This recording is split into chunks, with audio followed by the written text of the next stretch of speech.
Terima kasih Anda masih bersama kami dalam Berita Banten. Bagi Anda yang baru saja bergabung, kami hadirkan kembali 3 berita utama hari ini.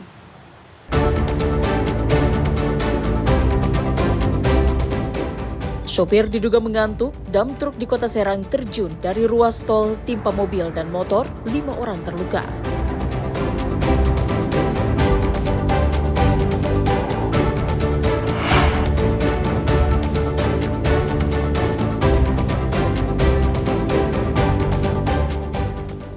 Bendahara desa di Kabupaten Serang bawa kabur dana desa, pembangunan desa terancam mangkrak.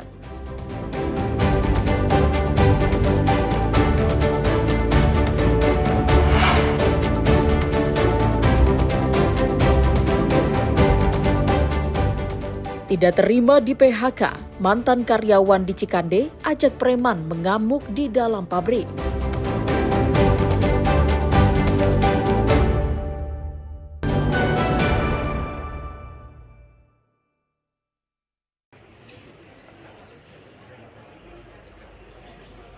Kendati menjadi kota yang dipenuhi investor asing dan padat modal, namun Pemkot Cilegon mengalami defisit anggaran. Pemerintah Kota Cilegon berencana akan melakukan pinjaman kepada PT Multi Sarana Infrastruktur Persero untuk membiayai pembangunan mega proyek Jalan Lingkar Utara sepanjang 12,5 km. Rencana ini dilakukan Pemkot karena keterbatasan fiskal daerah demi mewujudkan ambisi yang tertuang di rencana pembangunan jangka menengah daerah.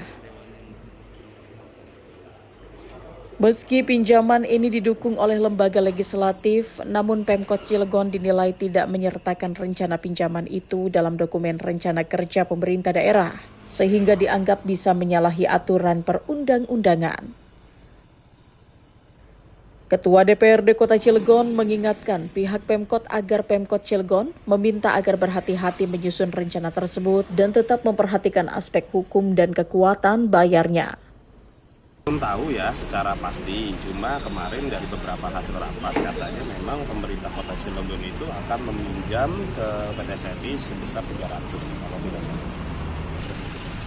Di DPRD Kota Cilegon tidak ada yang menolak berkaitan dengan pinjaman, tetapi yang dipertanyakan oleh teman-teman DPRD itu adalah berkaitan dengan tahapan-tahapan yang dilakukan oleh pemerintah Kota Cilegon. Karena DPRD dalam hal ini adalah mempunyai fungsi yang sebagai amanat dari konstitusi, sebagai fungsi controlling, ya kita kan harus ada unsur kehati-hatian. Karena ini persetujuannya antara eksekutif dan legislatif. Makanya itulah kita tanyakan kepada eksekutif, apakah tahapan-tahapannya sudah sesuai dengan prosedur supaya ke depan tidak terjadi yang namanya maladministratif. Itu aja sebenarnya, jadi tidak ada yang menolak. Pemkot Cilegon ingin membuat Jalan Lingkar Utara dengan tujuan untuk meningkatkan aktivitas ekonomi warga. Ariel Maranus dan Najir Ramadan melaporkan dari Kota Cilegon.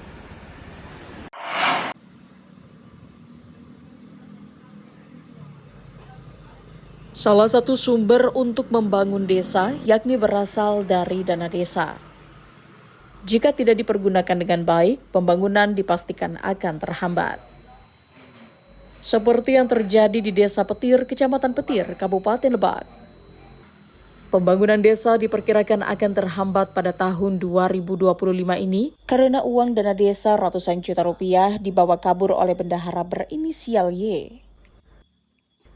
Akibatnya sejumlah program pembangunan desa terhenti, termasuk proyek 2 ruas jalan poros desa yang seharusnya dikerjakan tahun ini, namun mangkrak terbengkalai. Jalan yang batal diperbaiki ini merupakan akses vital masyarakat Desa Petir dengan beberapa desa lainnya. Masyarakat pun kecewa karena bertahun-tahun tak merasakan jalan yang layak.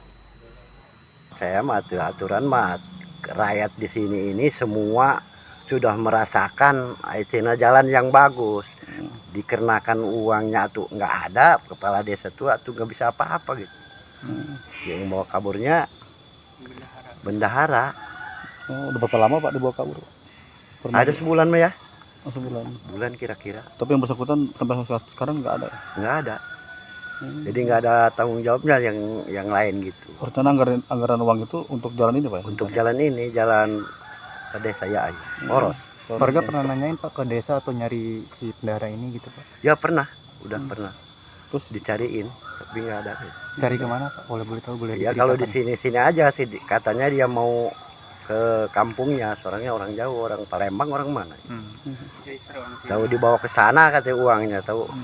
Keluarga apa kaburnya Pak? Kaburnya Enggak, So dia doang. ya keluarganya masih ada di sini, istrinya gitu. Informasi berapa jumlahnya Pak? Informasi jumlahnya berapa nominal? Nominal pokoknya masa 900 lebih lah, 100 juta. semiliar gitu pasti nama. Hampir semiliar. Iya. Sekretaris Desa Petir membenarkan staf desanya berinisial YL yang menjabat Kaur Keuangan telah melarikan uang dana desa ratusan juta rupiah. Itu cuman kita kan roda pemerintahan ekonomi kita ya satu ya fisik, terus kegiatan kita sosialisasi kan tidak ada karena anggarannya 1 tahun ini kan nggak ada anggaran tuh, cuma itu. Udah dilaporkan Pak?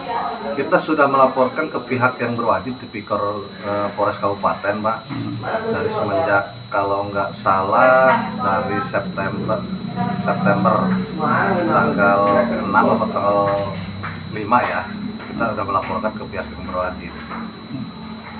Kalau dicek di saldonya ada berapa Pak? Kalau dicek di saldo kita tinggal 47.000 lagi. Itu Alirannya kemana?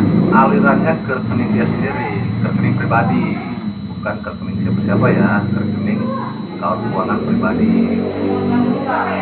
Yang paling penting Pak, kegiatan apa Pak yang terdampak? Ya fisik jalan tuh, fisik jalan. Kita prioritaskan fisik jalan Pak. Kejadian tersebut sudah dilaporkan ke pihak kepolisian, berharap pelaku dapat ditangkap. Ariel Maranus dan Ahmad Sayuti melaporkan dari Kabupaten Serang. Sekelompok orang penagih hutang bersitegang dengan polisi di sekitar Ruko Neo Arcade Gading Serpong, Kelurahan Pakulonan Barat, Kecamatan Kelapa II, Kabupaten Tangerang. Dengan nada tinggi, para penagih hutang ini membentak bahkan mengancam akan menghajar seorang polwan yang dianggapnya menghalangi usaha mereka saat menarik mobil milik kreditur. Peristiwa ini bermula saat para penagih hutang akan menarik satu minibus milik kreditur yang melintasi Jalan Boulevard Raya Gading Serpong. Sempat mendapatkan perlawanan dari kreditur hingga berujung keributan, situasi ini kemudian dilaporkan masyarakat ke polisi. Polisi yang mendapatkan laporan mendatangi lokasi untuk mencegah terjadinya hal-hal yang tidak diinginkan. Namun rombongan polisi ini justru mendapatkan perlawanan dari kelompok Matel. Polisi pun langsung bertindak tegas dengan membawa mereka ke Polsek Kelapa II untuk proses selanjutnya. Melaporkan bahwa di Ruko Arcade ada kejadian penarikan salah satu unit kendaraan bermotor, ya roda 4.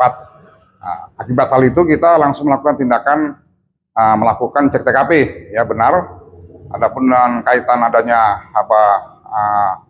kejadian yang sempat bersitegang ya antara kita dengan pihak penagih, itu dikarenakan situasi ya. Setelah kami tiba, kami melakukan langkah-langkah menghimbau kepada mereka agar selesaikan di kantor Polsek Kelapa II. Ya, setelah kami himbau, mereka sedikit melakukan perlawanan ya. Dalam persidangan benar nggak kalau terkesan Pak Kapolri ini kan membantah Pak yang membangkang itu sebenarnya betul atau gimana sih?